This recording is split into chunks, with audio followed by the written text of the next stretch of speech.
मित्रांनो नमस्कार।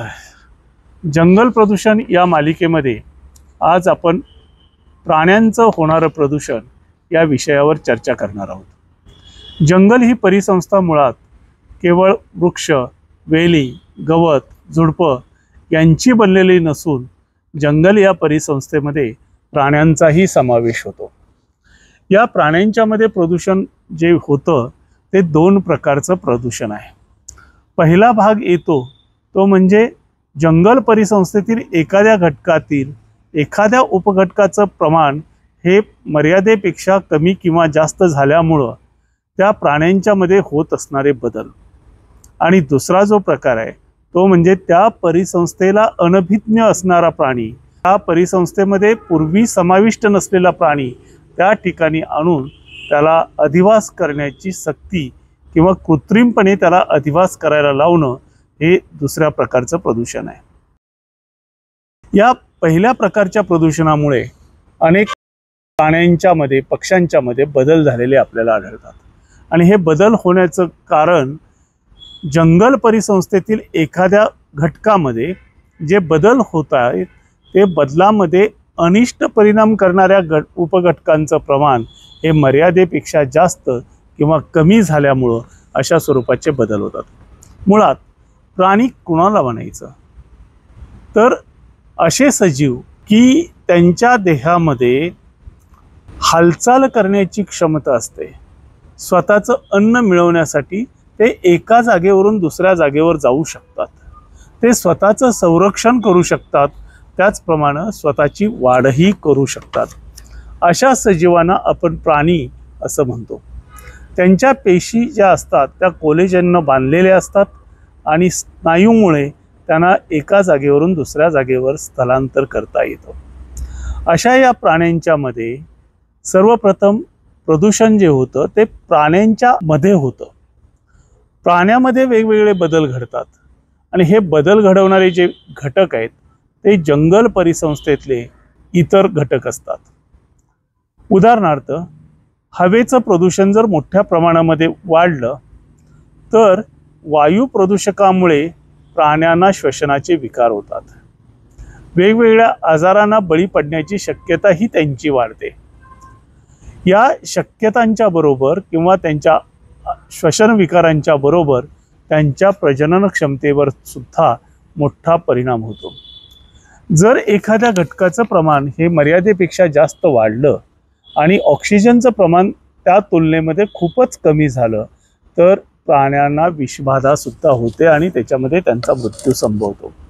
त्यामुळं हा घटक जो आहे हा घटक प्राण्यांच्यावरती मोठा परिणाम करणार आहे। प्रजाती तिथे पहिल्यापासूनच आहे, सुखाने राहत आहे, त्याचा त्या जंगलामध्ये अधिवास आहे। मात्र वायू प्रदूषण जर मोठ्या प्रमाणात झालं आणि प्राण्यांना जर त्रास होऊ लागला, स्वच्छ शुद्ध हवा जर त्यांना नाही मिळाली तर ते त्या जागेवरून स्थलांतर करतात। दुसरा घटक आहे तो म्हणजे पाणी।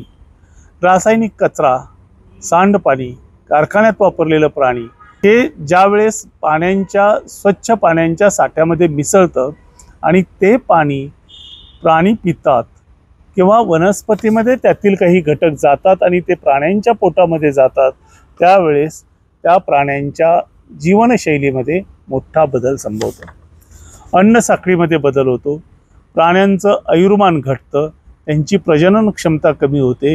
हे सर्व बदल या पाणी प्रदूषणामुळे घडत असतात। मातीमध्ये सुद्धा असाच एखादा घटक जर कमी किंवा जास्त प्रमाणात बदलला तर वनस्पतींच्या घटकामध्ये वनस्पतीचा जो भाग ते प्राणी अन्न म्हणून घेत असतात त्यांच्यामध्ये सुद्धा त्याचे परिणाम दिसून येतात। आणि रासायनिक खतं, कीटकनाशकं हे सर्व वापरलं जात असल्यामुळं प्राण्यांची अन्न साखळी विस्कळीत होते। अर्थातच शेतातील पिकावरती फवारली जाणारी कीटकनाशके आणि रसायने यांच्यामुळे मधमाशा मरतात आणि त्याचा परिणाम सुद्धा जंगलांच्या प्रदूषणामध्ये होतो, कारण मधमाशांचं प्रमाण हे मर्यादेपेक्षा जास्त कमी होतं। ध्वनी प्रदूषण हा सुद्धा प्राण्यांच्यावरती परिणाम करणारा एक महत्त्वाचा घटक आहे। वाहने, यंत्रे, इतर अवजारे यांच्या आवाजामुळे प्राण्यांचा एकमेकाशी संवाद होऊ शकत नाही। त्यांची प्रजनन क्षमता घटते, त्यांना त्यांच्या प्रजनन प्रक्रियेमध्ये व्यत्यय निर्माण होतात। त्याचबरोबर ते शत्रूपासून स्वतःचा बचाव ज्यावेळेस करत असतात त्यावेळेस सुद्धा त्याच्यामध्ये अडथळा येतो। याचे खूप अनिष्ट परिणाम हे सागरी जीवांच्यावरती होताना दिसून आलेले आहेत। प्रकाशाचं प्रदूषण हे सुद्धा जंगलांच्यासाठी खूप घातक ठरत आहे। जंगलाच्या कडेला असणाऱ्या प्रकाशामुळे त्या वनस्पतींच्या जीवन प्रक्रियेमध्ये त्यांच्या विश्रांतीच्या वेळामध्ये बदल झालेला आढळून आलेला आहे। त्याचबरोबर वनस्पतींची कार्बन डायऑक्साईड शोषून घेण्याची क्षमता सुद्धा कमी झालेली आहे। आत्ता जंगलातून जाणारे जे मोठे रस्ते आहेत, महामार्ग आहेत, त्या महामार्गामध्ये अनेक ठिकाणी विद्युत दिवे लावलेले असतात आणि त्याचा परिणाम आजूबाजूच्या परिसरात असणाऱ्या वनस्पतींच्या वरती म्हणजेच अर्थात जंगलांच्या वरती झालेला आपल्याला आढळून येतो। पर्यटकांच्या कडून सुद्धा जंगलांच्या मध्ये मोठ्या प्रमाणात प्रदूषण होतं आणि त्याचा परिणाम तिथल्या जीवसृष्टीवरती, प्राण्यांच्या वरती मोठ्या प्रमाणात होतो। लोणार सरोवरामध्ये मायक्रोप्लास्टिकचे अंश आढळल्याचं यापूर्वीच सिद्ध झालेलं आहे। संशोधकांनी त्यांचे संशोधन निबंध प्रसिद्ध केलेले आहे। या लोणारच्या सरोवरामध्ये प्लास्टिक आलं कुठून, तर पर्यटकांनी त्या ठिकाणी नेऊन टाकलेले प्लास्टिकच्या कचऱ्यामुळे हे मायक्रोप्लास्टिकचे अंश उतरले। याचा परिणाम पाण्यामध्ये असणारी जी जीवसृष्टी होती त्याच्यावरती मोठ्या प्रमाणात झालेला आहे। रात्रीच्या प्रकाशामुळे सुद्धा प्रजनन क्षमतेवरती मोठा अडथळा तर निर्माण होतोच, मात्र निशाचर पशु आणि पक्ष्यांच्या बाबतीत सुद्धा अन्न शोधण्यामध्ये त्यांना अडथळा आलेला आपल्याला आढळून येतो। हे सर्व जे प्रकार आहेत ते जंगल परिसंस्थेमध्ये जी पूर्वीची संरचना होती त्याच्यामध्ये मानवी हस्तक्षेपातून आलेल्या प्रदूषणांचे प्राण्यांच्यावरती होणारे परिणाम या दृष्टीने आपण बघायला पाहिजे। आणि त्यामुळे प्रत्यक्षात ते प्राण्यांचं प्रदूषण ठरत नाही, तर प्राण्यामध्ये त्यांच्या जीवनशैलीमध्ये होणारे बदल या अंगाने आपल्याला तपासायला हवं किंवा पाहायला हवं। सर्वात महत्त्वाचं म्हणजे प्राणी प्रदूषणाचा भाग येतो त्याचं उत्तम उदाहरण म्हणजे उजनी सागर जो आहे, पाण्याचा साठा जो आहे, उजनीचा जो तलाव आहे, त्या तलावामध्ये चिलापी या माशाची केलेली वाढ। उजनीमध्ये चिलापी किंवा तिलापी या जातीच्या माशांचे बीज आपण नेऊन टाकले। चिलापी मासा निवडण्याचं कारण म्हणजे तो फार वेगाने वाढतो आणि त्याच्यामध्ये प्रोटीन्स मोठ्या प्रमाणात असतात, म्हणून या माशाची वाढ उजनीच्या तलावामध्ये करायला सुरुवात केली।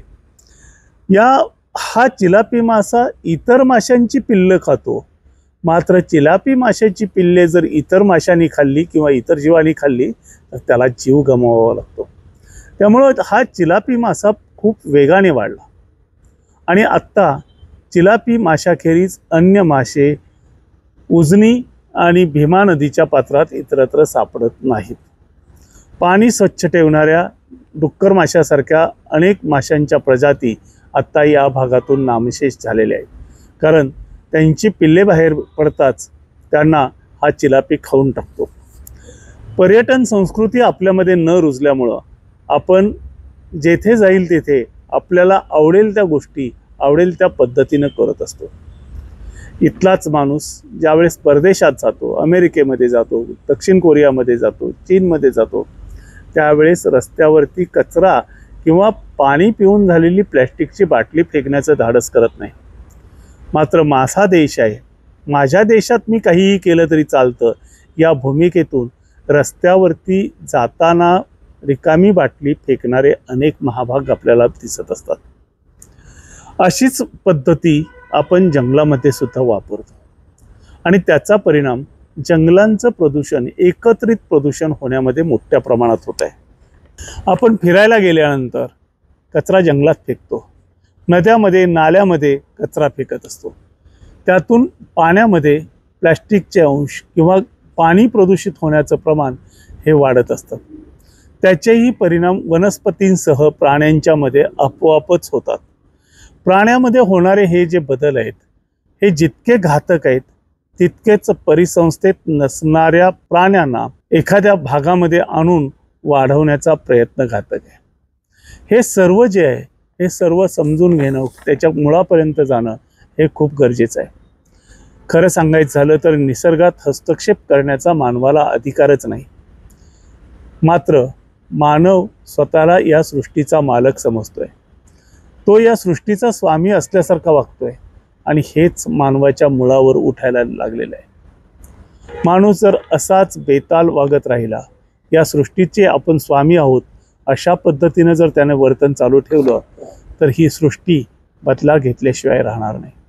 त्याचं स्वरूप दिवसेंदिवस आपल्याला दिसतंय. Inter governmental panel for climate change यांनी निसर्गाच्या बदलत्या रूपाबद्दलची भाकितं यापूर्वीच सांगितलेली आहे. अपेक्षित कालावधी जो होता तो अपेक्षित कालावधी दिवसेंदिवस जवळ येतोय आणि आपल्याला अतिवृष्टी, ढगफुटी, विजा पडणं या घटनांना वारंवार सामोरं जावं लागतंय. निसर्गातील हा हस्तक्षेप आपण थांबवायला हवा. वनांना प्रदूषित होण्यापासून रोखायला हवं. निसर्गाची जी रचना आहे त्या रचनेमध्ये आपला हस्तक्षेप, अधिक्षेप टाळायला हवा. तरच ही जीवसृष्टी टिकणार आहे, तरच मानवाचं अस्तित्व या ग्रहावरती राहणार आहे. धन्यवाद.